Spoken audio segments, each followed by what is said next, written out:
Hello friends, myself Avanish Kumar Singh. आज हम लोग पढ़ने जा रहे हैं factor affecting rate of transpiration. कौन कौन से फैक्टर हैं जो ट्रांसपिरेशन के रेट को प्रभावित करते हैं। आइए एक एक करके हम लोग देखते हैं। पहला फैक्टर है atmospheric humidity.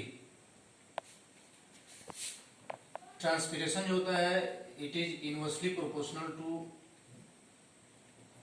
Relative humidity. Inversely proportional, इसका मतलब ये हुआ कि अगर इन्वायरमेंट में ह्यूमिडिटी ज्यादा होगी तो ट्रांसपिरेशन जो होगा वो कम होगा। अगर ह्यूमिडिटी ज्यादा होगी तो ट्रांसपिरेशन जो होगा वो कम होगा, and vice versa. It is the most important factor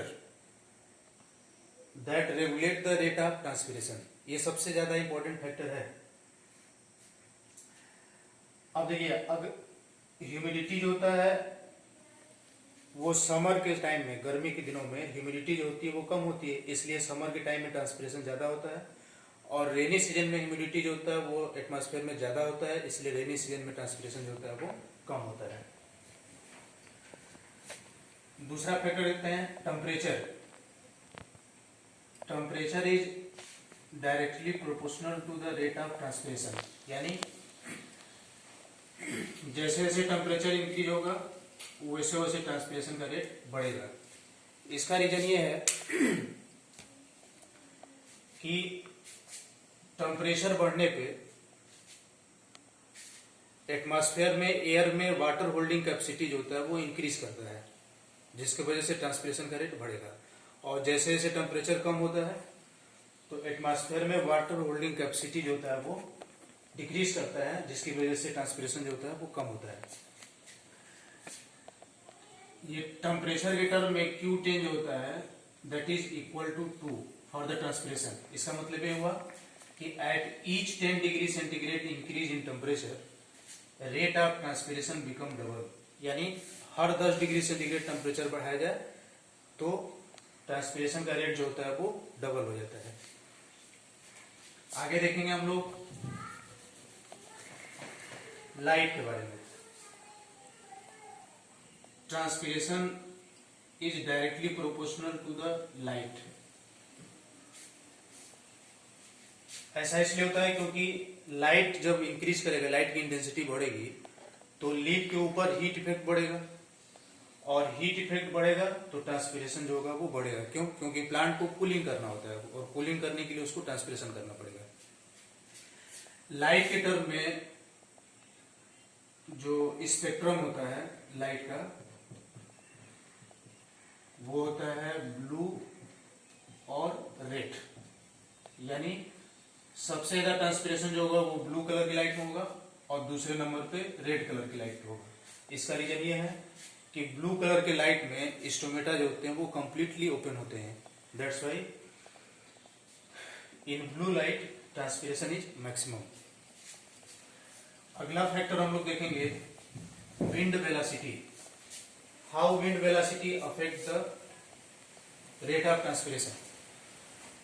जैसे जैसे हम लोग वेलोसिटी को इंक्रीज करते हैं वैसे वैसे ट्रांसपिरेशन का रेट जो होता है वो बढ़ता है। ये कब तक होता है? Velocity up to 30 to 35 kilometre per hour. इतना तक अगर विंड का स्पीड बढ़ता है तो ट्रांसपिरेशन का रेट बढ़ता है। लेकिन जब बहुत ज्यादा हाई विंड का स्पीड हो जाता है तो स्टोमेटा जो होते हैं वो क्लोज हो जाते हैं due to mechanical effect. Mechanical effect की वजह से स्टोमेटा क्लोज हो जाएंगे बहुत हाई विंड वेलोसिटी पे, और फिर ट्रांसपिरेशन जो होता है वो घट जाता है। वेलोसिटी बढ़ाने पे ट्रांसपिरेशन क्यों बढ़ता है? देखिए, जैसे ये लीफ है और लीफ का ये स्टोमेटा हो गया, तो ट्रांसपिरेशन होने के बाद, वाटर निकलने के बाद लीफ के अपर सरफेस पे लेयर के फॉर्म में वाटर ऐसे वेपर के फॉर्म में स्टोर होता है।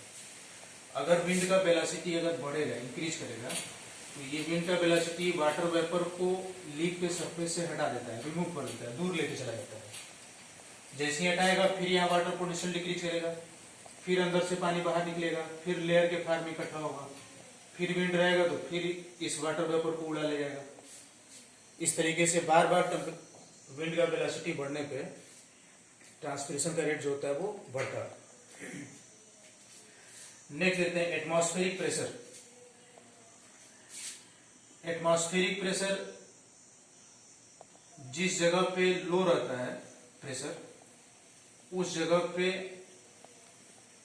विंड का वेलोसिटी जो होता है वो ज्यादा होता है।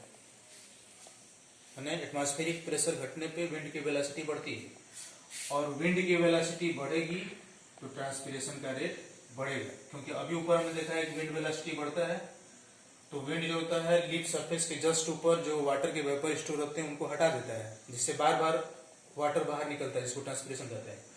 तो प्रेशर घटेगा तो वेलोसिटी इंक्रीज करेगा, वेलोसिटी इंक्रीज करेगा तो ट्रांसपीरेशन का रेट बढ़ेगा। आगे देखते हैं एंटी ट्रांसपेरेंट। एंटी ट्रांसपेरेंट क्या होते हैं? Anti transpirants are the chemical that decreases the rate of transpiration. Anti transpirant ऐसे केमिकल होते हैं जो ट्रांसपीरेशन के रेट को कम करते हैं without affecting the metabolic rate of the plant. इसका सबसे अच्छा एग्जांपल है PMA, फिनाइल मर्क्यूरिक एसिड। ठीक। दूसरा एग्जांपल है एस्पिरिन। एस्पिरिन को केमिकली कहा जाता है सैलिसिलिक एसिड। Salicylic acid. इसके अलावा प्लांट हार्मोन है abscisic acid, high concentration of carbon dioxide और silicon oil, low viscosity, wax. ये सारा एंटी ट्रांसपेरेंट का एग्जांपल है जो स्टोमेटा को बंद करके ट्रांसपीरेशन को कम करने का काम करते हैं। तो इतना सारा जो हमने देखा, atmospheric humidity, temperature, light, wind velocity, pressure, anti transparent, ये सब प्लांट में एक्सटर्नल फैक्टर माने जाते हैं जो ट्रांसपीरेशन के रेट को अफेक्ट करते हैं, घटाते हैं या बढ़ाते हैं। अब हम लोग देखेंगे इंटरनल फैक्टर। कौन कौन से इंटरनल फैक्टर है जो ट्रांसपीरेशन के रेट को अफेक्ट करते हैं? तो पहला है decrease in root by shoot ratio. अगर रूट बाय शूट रेशियो को अगर आप डिक्रीज करेंगे तो ट्रांसपीरेशन का रेट क्या होगा? कम होगा। तो रूट बाय शूट का रेशियो डिक्रीज होगा तो ट्रांसपीरेशन जो होगा वो कम होगा। दूसरा देखते हैं लीफ का साइज। ये सब इंटरनल फैक्टर है। लीफ का साइज कम होगा तो उसका एरिया कम होगा, एरिया कम होगा तो ट्रांसपीरेशन क्या होगा? कम होगा। साइज पे डिपेंड करता है। किसी किसी प्लांट में लीफ जो होता है वो मॉडिफाई होता है। लीफ मॉडिफाई इनटू स्पाइन और थॉर्न। पत्तियां जो होती हैं वो स्पाइन या थॉर्न में बदल जाती हैं, जिससे सरफेस एरिया डिक्रीज करेगा। सरफेस एरिया डिक्रीज करेगा तो फिर ट्रांसपीरेशन क्या होगा? वो कम हो जाएगा। स्पाइन और थॉर्न का एग्जांपल होगा जैसे कैक्टस में पत्तियां कार्टून बदल जाती हैं, पाइनस में थॉर्न में कन्वर्ट हो जाती हैं और ट्रांसपीरेशन को कम करने का काम करती हैं। चौथा फैक्टर है बूलीफॉर्म सेल। बूलीफॉर्म सेल जो होती हैं ये मोनोकॉट्स में पाई जाती हैं, जैसे एग्जांपल पोआ में। बूलीफॉर्म सेल जो होती हैं वो लीफ को रोल करने का काम करती हैं, और रोल करेंगी तो स्टोमेटा अंदर रोल हो जाएगा, छुप जाएगा, एक्सटर्नल इन्वायरमेंट के कांटेक्ट में नहीं आएगा, जिससे ट्रांसपीरेशन जो होता है वो डिक्रीज करता है। और लास्ट है, अगर लीफ के ऊपर क्यूटिकल या वैक्स का लेयर रहेगा, वैक्स का, तब भी ट्रांसपीरेशन कम होगा, क्योंकि क्यूटिकल और वैक्स होते हैं वाटर के मूवमेंट को रोकने का काम करते हैं। तो इस तरीके से हमने factor of heating rate of transpiration में एक्सटर्नल फैक्टर को देखा और इंटरनल फैक्टर को देखा। ये सारे फैक्टर से बहुत सारे सवाल आते हैं आपके एग्जाम में।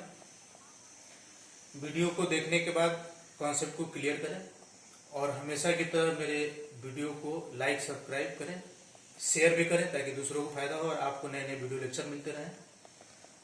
अगले लेक्चर में हम लोग एक नए टॉपिक के साथ प्रेजेंट होंगे। तब तक के लिए धन्यवाद।